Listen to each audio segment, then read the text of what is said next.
Qualitative research and quantitative research sometimes seem to be at odds with one another. You will hear qualitative researchers talk about the benefits of that over quantitative, and you also hear quantitative researchers who sometimes even put down qualitative work as not being, as quote, scientific.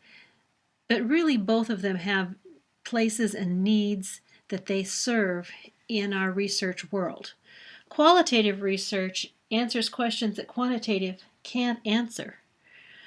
I've read a lot of quantitative research where they say, there was a significant difference between these two groups, and I keep looking for the why. What were the people feeling? Why did this happen? What caused it? And I think a lot of times those why and how questions are the ones that lead to a qualitative type of study. They aren't better, they aren't worse, but you do qualitative work when you want to actually get the viewpoint or the perspectives out of the mouths, out of the minds of the participants.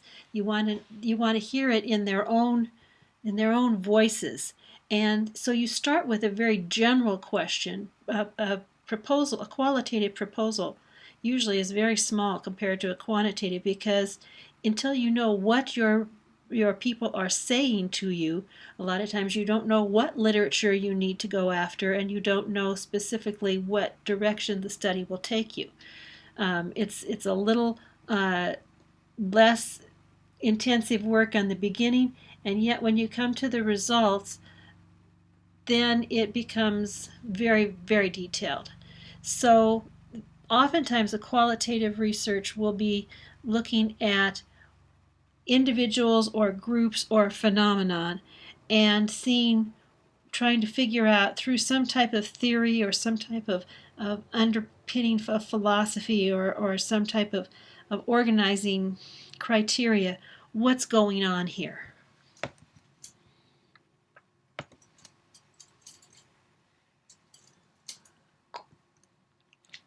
Qualitative research, just like quantitative, has different types. Your handout listed all kinds of quantitative studies, different types of things, and we've talked about those quantitative times, that it could be a survey or it could be a t-test, it could be but qualitative also has specific characteristics.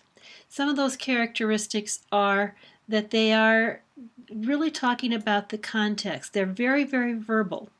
And so some people just say, I'm going to do qualitative because I like to write. I'm not a math person. Well, it isn't really about math or words.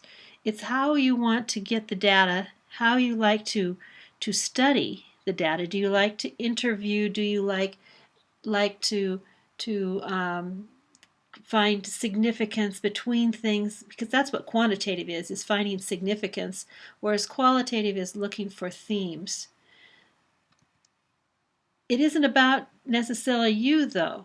Even though it's verbal, you don't have to necessarily be a fabulous writer to do that. It helps.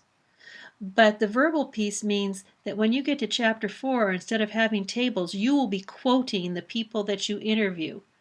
You will be quoting what people say.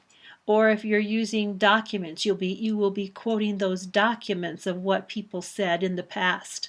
And so that chapter 4 becomes very, very thick, and qualitative researchers often talk about having thick and rich descriptions and data and notes as they are observing or as they are talking or whatever it is that they are doing to get their data, that they want it to be a feeling of being there. And so every qualitative study, you have to explain very carefully where the there is, who the group is, because each one has some individual characteristics to it.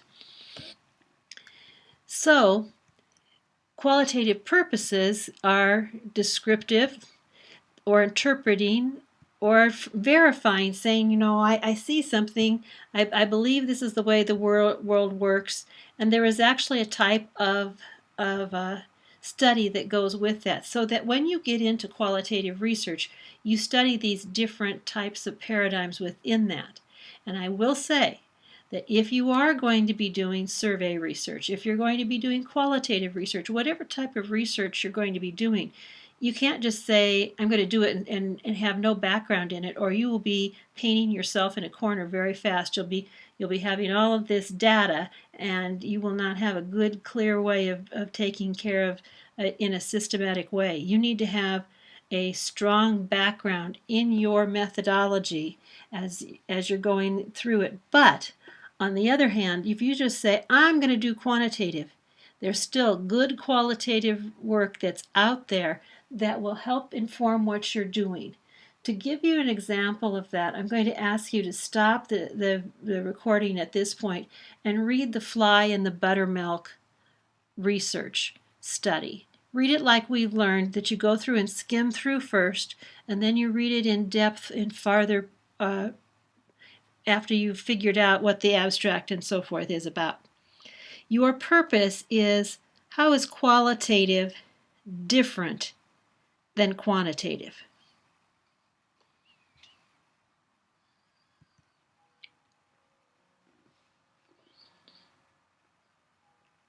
Hopefully, as you were reading Fly in the Buttermilk, some of these things bubbled up in your understanding of what the strengths and the power of a qualitative study are. Things like voice, that you actually could hear the voices of the participants.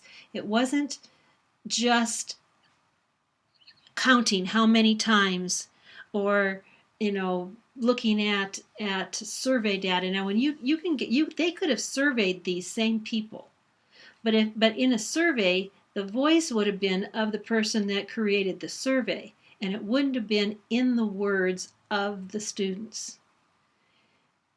The philosophy behind this creates a very different type of research atmosphere.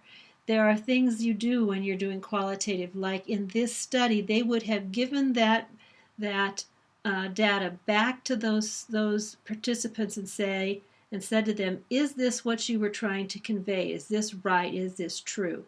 The relationship between the researcher and the people that are being researched is an open one. They know that they're being studied, and so that it's a very different type of work than quantitative is.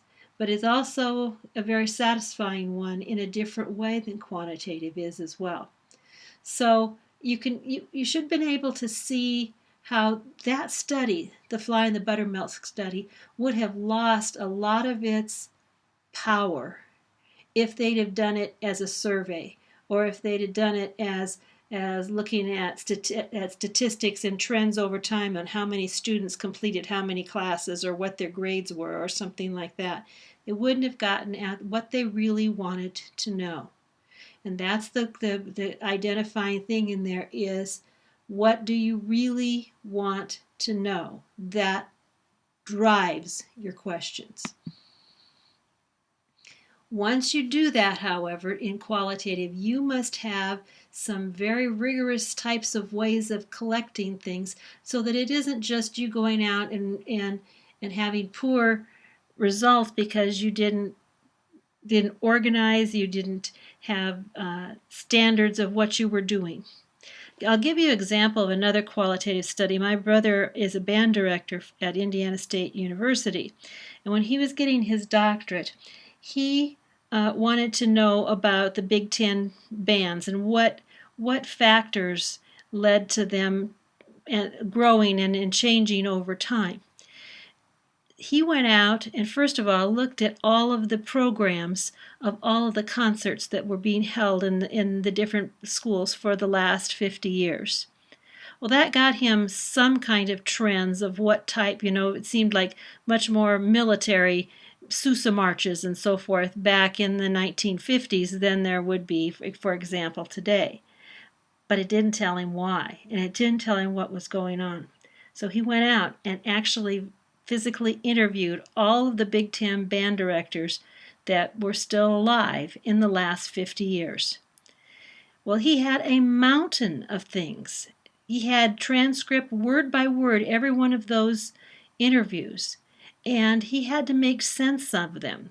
So he had to figure out what were his themes, what were the major things that were going on.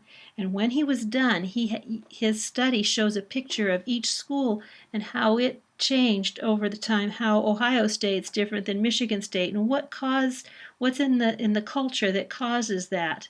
And yet he could go the other way and say why were bands in the 1960s different than the bands in the 1990s, and what trends influence that, helping them to predict how those things are going to impact in the future. I will tell you, my brother and I started our doctorate program about the same time, and the breadth and depth of his study, he graduated 2 years after I did.